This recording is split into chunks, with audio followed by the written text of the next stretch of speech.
Salut à toi et bienvenue dans la petite ferme qui s'appelle la fameuse ferme de l'esprit, dans le fameux farming 25 en question. Alors, bien entendu, je vais te donner un petit peu mon retour d'analyse à travers des différentes vidéos que tu vas voir sur ma chaîne, mais en même temps, il va y avoir aussi un fil rouge que je vais mettre en place. Alors, je sais pas combien de temps il va tenir le fil rouge en question. Après, si vous avez des idées, des suggestions, des choses que je pourrais faire dans les futures missions, eh ben, n'hésitez pas à en faire part. Et puis, si tu aimes cela, ben, tu peux lâcher un petit commentaire ou un simple petit pouce, peu importe, tu fais comme tu veux, t'es libre. Alors, moi, je me suis posé quand même la question, qu'est-ce que je pourrais faire réellement d'intéressant quand nous sommes en période en fait un peu hivernale où t'as pas envie de prendre la tête, de faire toujours les mêmes choses. Et du coup, j'ai fait une analyse scientifique.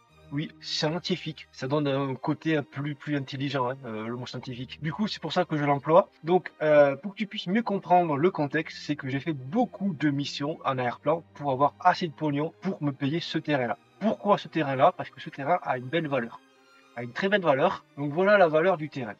Ça, c'est sa valeur. Parce qu'il y a beaucoup d'arbres sur le terrain et surtout des chênes qui sont quand même très intéressants et qui me posent problème parce que je peux pas utiliser les machines conventionnelles. Je suis obligé de le faire beaucoup à la version manuelle. Donc ce terrain-là, tu as vu la valeur qui coûte, d'accord? Théoriquement, c'est ce qui coûte. Et du coup, ce terrain-là, eh bien, je vais l'agrandir. Car avec tout ce qui se trouve dessus, que je suis en train de rager en fait toute la colline, par la suite, ça va me permettre d'acheter ce terrain-là et ce terrain-là. Théoriquement, mes calculs, ça serait ça. Ça me permettrait d'acheter ces deux terrains. Avec la vente qu'il va avoir sur ces deux terrains par la suite, ça me permettrait d'acheter ce terrain à côté. Et tu le comprends peut-être maintenant, ça fera qu'on n'aura qu'un seul et gros terrain ici. Mais tu verras après plus tard qu'est-ce que je vais mettre exactement ici. Tu verras après. Donc ça veut dire que ben, tout simplement, la route que tu vois ici, elle va dégager. Tu vois, j'ai déjà commencé ici à attaquer un petit peu la route. Donc on verra après plus tard si l'intelligence de l'IA des PNJ là va comprendre que s'il n'y a plus de route et qu'il faut plus passer par là et qu'il faut faire le tour de l'autre côté. Ça, on le verra plus tard. Donc voilà un petit peu le fil rouge que je compte mettre en place. C'est déjà de rager tout ce qui se trouve dessus. Il y a quand même beaucoup d'arbres, donc on aura vraiment du temps à y passer. Ensuite, l'achat de ceci, rager ce qui se trouve dessus, tout rager, vraiment tout ce qui est à rager. Et bien entendu, après faire pareil sur l'autre champ, tout rager les arbres et tout. Et ensuite, revendre tout ça pour avoir assez d'argent pour pouvoir passer à notre champ et ensuite on fera quelque chose sur la globalité de tout ça. Voilà un petit peu le fil rouge. Maintenant, c'est à vous de me dire dans les commentaires qu'est-ce que tu en penses. Est-ce que tu trouves ça intéressant ou pas du tout, ou est-ce que tu as des idées sur le plan créatif que je pourrais mettre en place? Voilà pour ces petits détails. Alors, comme tu peux le voir, le terrain est en pente et il y a plein de petits arbres comme ceci à la con qui tout simplement ne rapportent rien du tout parce que tu peux les broyer mais ça ne rapporte rien. Tu peux essayer de les vendre, tu vois, on pourra pas les vendre parce que ça ne vaut rien non plus. Donc du coup, on les coupe et c'est de la ça, c'est de la perte. Ça, c'est uniquement de la perte, c'est différent. Et par contre, tu vois, il y a des gros chênes qui sont là, qui sont présents. Et le truc en fait, qui pose problème, c'est que les machines conventionnelles pour couper le bois, je vais te montrer ça. Ça parlera beaucoup plus. Le diamètre, en fait, qui est pris, tu vois, celui-ci, c'est 58 de diamètre. C'est noté ici, tu vois, 58. Celui-ci, c'est 70. Et celui-ci, c'est 120. Donc, c'est pour ça que moi, de mon côté, je fais tout ça à la tronçonneuse. Et que ça prend énormément de temps. On a un gros tracteur qui est ici. Celui-ci, il est en... Je l'ai acheté car tout simplement, ben, il me fallait vraiment un tracteur qui a vraiment de la puissance moteur et du poids pour pouvoir tracter ça. Ça permet en fait de broyer les souches, ça permet de broyer les petits buissons et tout ça. Mais aussi, ça défonce le terrain. Ça défonce très bien le terrain aussi. Donc voilà pour le premier outil. Bon, le tracteur, celui-là, tu le connais pour ceux qui l'ont déjà vu. J'ai changé de remorque parce que la remorque que j'avais avant, elle est trop petite. Je peux te dire à tel point que sur la première coupe, là, on a un arbre ici, tu vois. On a un arbre qui se trouve ici. Mais c'était le même type d'arbre que ça. Et ça m'a fait deux remorques, je peux te dire. Donc c'est pour ça que j'ai investi tout simplement dans une remorque beaucoup plus grande. J'ai aussi investi dans une bagnole, comme tu peux le voir, qui va tirer tout simplement une cuve à fioul. Oui, parce que tout simplement, il a besoin du kérosène, il a besoin de kérosène. Et surtout pour lui, il a besoin énormément de kérosène. parce que c'est avec lui en fait que tout se passe, parce que c'est le broyeur. On peut voir qu'au niveau carburant, ça a bien chuté.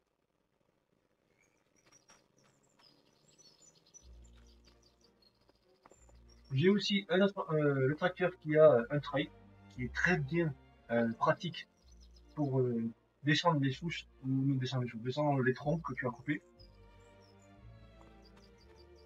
Et là-bas, j'ai la remorque pour transporter les troncs. Parce que je me dis, s'il y a du sapin, bon, pour moi, je ne l'ai pas vu. Mais s'il y a du sapin, mais j'irai les conserver pour les foutre ici. Voilà, les mettre là-dedans. Comme ça, si je peux par la suite faire des planches ou quelque chose qui peut être plus avantageux, ben, on va en profiter. Et j'ai aussi cet outil-là qui sert pour ranger les choux. Mais il y a certaines touches qui ne fonctionnent pas. La touche qui est ici, là, j'ai beau essayer de la ranger, ça ne fonctionne pas. Donc, à voir avec le temps. J'ai même eu l'idée plus tard d'acheter le marteau-piqueur version hydraulique là, pour voir si on peut pas péter les roches qui est ici. Si on peut les péter, ça me fera encore plus de profit. Donc voilà un petit peu le projet. Un beau projet qui va être de tout rager. Et tu peux voir que au niveau route, voilà, j'ai bien attaqué un petit bout de la route là. Je voulais voir si ça pouvait vraiment dégommer la route ou pas.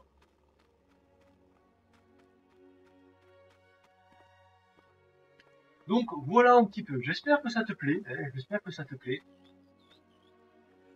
Donc je vais faire déjà tout ce pan là, on va dégommer toute cette partie là pour commencer. Parce qu'en fait, il se passe un truc qui moi me dérange en fait dans l'idée que j'avais de base. Parce que je pensais que dans l'idée de base, ce qui m'appartenait, ça m'appartenait jusqu'au bout de la route là-bas, tu vois. Je pensais que c'était celui-ci.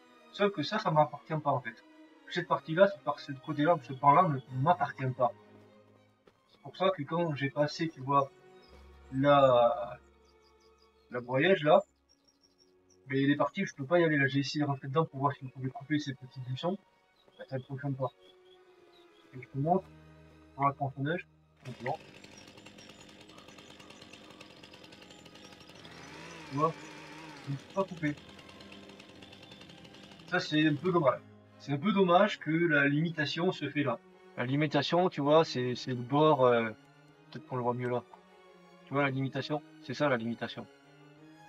Bon, j'aurais aimé que la limitation, elle se fasse pas sur cette partie-là, tu vois, là, truc en gris là, on le voit. J'aurais aimé, tu vois, que ça soit ici, sur le bord de la route, que tout ça, voilà. Parce que ça fait que on aura une partie ici qui sera pas du tout exploitable en fait. Cette partie-là n'est pas exploitable. Celle-là, elle est exploitable. Celle-là, elle est exploitable. Celle-là, à côté, là, exploitable, là, tu vois.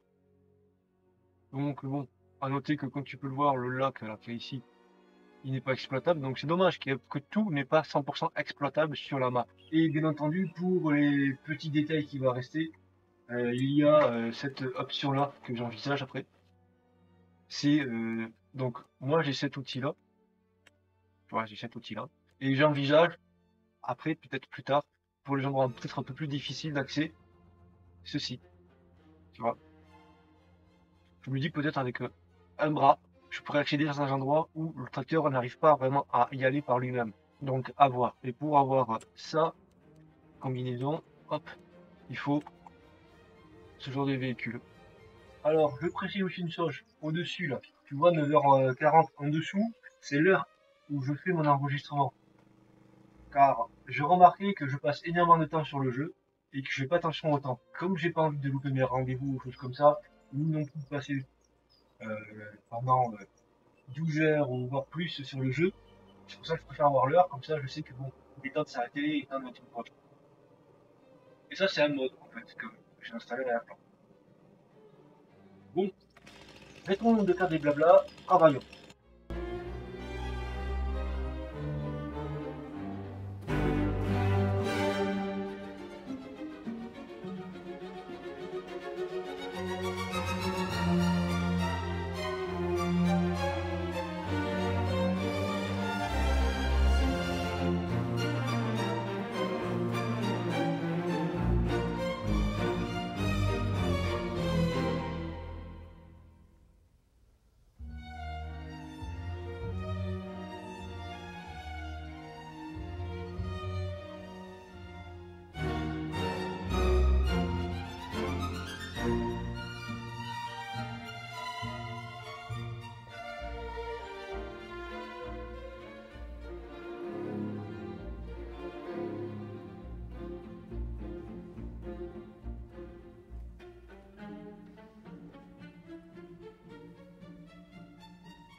Alors j'espère que cette fameuse partie que tu as vue t'a intéressé, j'espère que ça peut-être te donner envie de suivre aussi ce fameux fil rouge au passage. Si tu as des idées, des suggestions que je pourrais peut-être employer par la suite, ou des idées pour faire en sorte que ce soit encore plus rapide et plus facile de défoncer cette forêt-là en question, eh bien n'hésite pas à en faire part dans les commentaires. Et dans tous les cas, si tu ne veux rien louper, eh bien, tu sais ce que tu as à faire. Si tu veux rejoindre l'aventure avec la communauté, eh bien, voilà, tu sais ce que tu as à faire. Voilà, si tu as envie. Dans tous les cas, moi je te souhaite une bonne game de ton côté sur le fameux Farming 25 et on se retrouve pour la suite de notre aventure dans la ferme de l'esprit ici là. Reste toujours curieux et bye bye à toi et abonne-toi.